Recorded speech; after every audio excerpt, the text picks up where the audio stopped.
Hello. I wanted to talk a bit about the city-state of Ishgard, since we spent so much time in the city. The story of the founding of the city-state is really cool and I wanted to tell you the story. Ishgard, or as the denizens of the city-state call it, the Holy See. It is located in the harsh snowfields of Quertas. The city is highly religious towards their goddess called Halone, to the point that they have adapted the theocracy to their political systems. Theocracy means that the religious priests, or as in Ishgard's case, the archbishop, is ruling in the name of the goddess. The church also has warriors who are called the Temple Knights, who are tasked to investigate and eradicate any heretics, if someone is to be believed to be a heretic.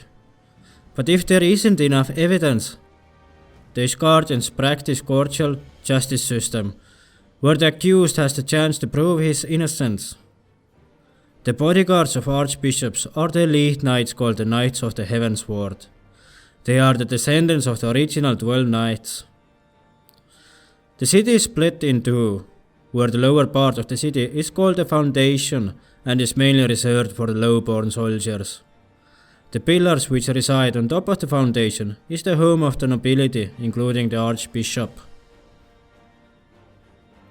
In order to learn how the city was founded and how the Dragonsong War began, we have to go back to the beginning and learn a bit about dragons of Dravania. Hydaelyn created the world, which she named after herself. After the creation, she birthed 12 deities, the gods who commanded power over the elements. But one day, a certain deity created Midgardsormr, the first of the dragons, the king of kings, to keep watch over the waters and magic. He had 7 hatchlings, whom became the first of the brood. Bahamut and Tiamat, they made their home in Meracidia. Later, Bahamut was slain by the Alagans. When Tiamat heard that her brother was killed, she fell into deep depression until one day, when she was contacted by the Ascians. They told her that there was a way to resurrect him and then teach the necessary ritual. But when Tiamat finished the ritual, she was shocked, as the being whom she summoned was nothing but a mockery of her brother's memory. The creature who she summoned was the Elder Primal, who was then captured by the Alagans and sent into the orbit, where he was later released by Neilvan Darnus of the 14th Legion, and then killed by the Archon called Luisoa. Deceived by the Ascians, Tiamat felt guilty of her actions, and when the Alagans came to capture her as well, she did not resist. Even after thousands of years has passed, when Alagan's empire crumbled to dust, she still waits in her jail, feeling remorse for her actions and hoping for the world to end. Hraesvelgr, Ratatoskr and Nidhogg made home in Quertas, where they later met with Elesen in bloody conflict.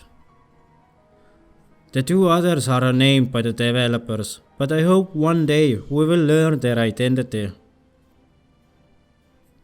When the worshippers of Halone came to settle in Quertas, they had no knowledge of their soon-to-be neighbors who already occupied the area. The dragons did not take kindly towards the intrusion of their ancient territory.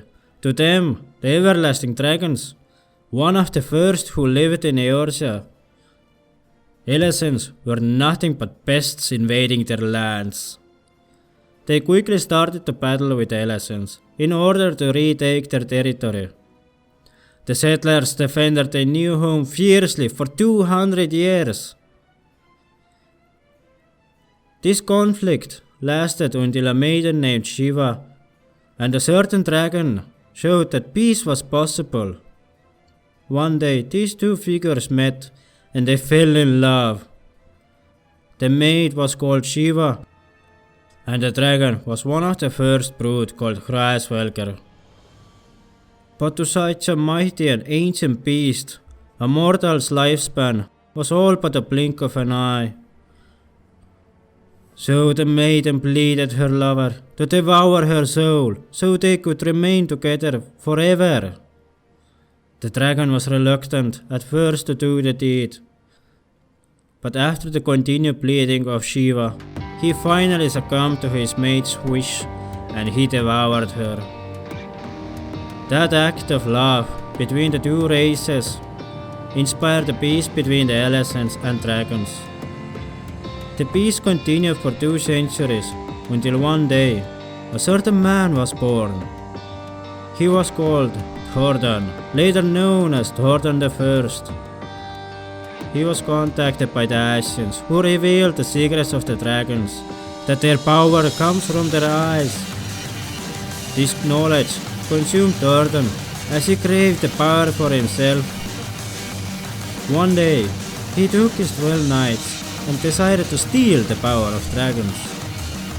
They called for Ratatoskr, who was sister to Nidhogg and Hraesvelgr. When the great worm came, Thordan quickly betrayed and murdered her. They ripped the eyes of the slain worm and consumed them in order to gain the power of the dragons. Later, when Nidhogg heard of this, he was enraged by the betrayal of Hellesens. He searched out Thordan and his 12 knights in order to get his revenge for killing his sister. The two parties met on a field and an epic battle began. Thordan I and his 12 knights fought fiercely against the dragon's wrath, but ultimately, he and his 4 knights died in the conflict.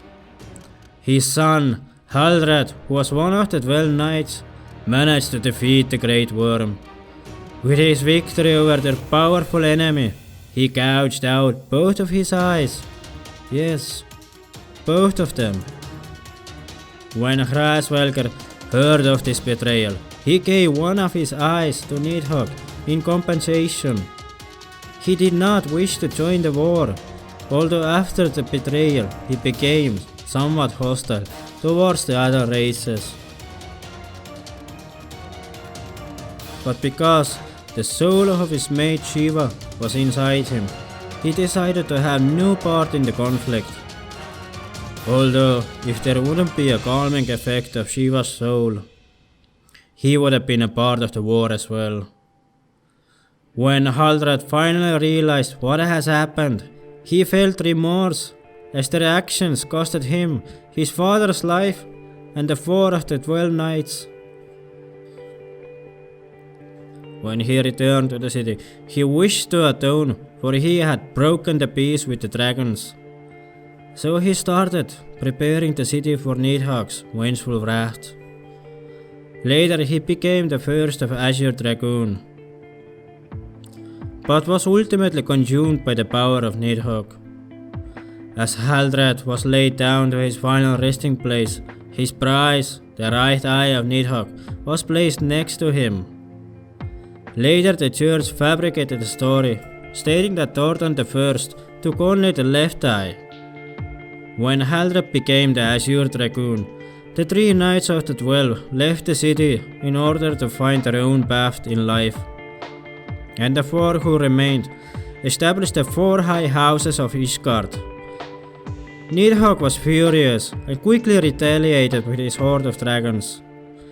The war was named the Dragonsong War and has been lasting for millennia, with no hope to an end of the bloody conflict. Could it be that the war will only end when Ishgard has been burned to the ground? Or is there a way which another peace could be created? Centuries later, 2 travelers arrived to the city to seek refuge from the Holy See. One who is called Albinaut, and the other who was known as the Warrior of Light.